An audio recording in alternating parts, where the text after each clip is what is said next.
നാടുവണിടും കാലം മനുഷ്യരെല്ലാരും ഒന്നുപോലെ, കള്ളവുമില്ല ചതിയുമില്ല എള്ളോളമില്ല പൊളിവചനം.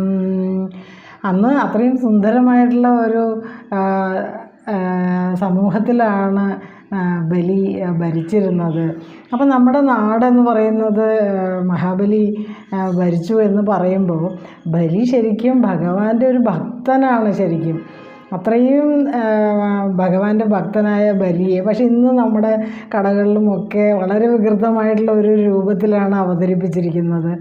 ബലി ശരിക്കും സുന്ദരനായിട്ടുള്ള ഒരു അസുര ചക്രവർത്തിയാണ് ശരിക്കും. പക്ഷേ എന്ത് വികൃതമായിട്ടുള്ള ഒരു രൂപമാണ്, കുടവേറും ഒക്കെ ആയിട്ട് നമ്മൾ മഹാബലിയെ നമ്മൾ ഇന്ന് അവതരിപ്പിക്കുന്നത്.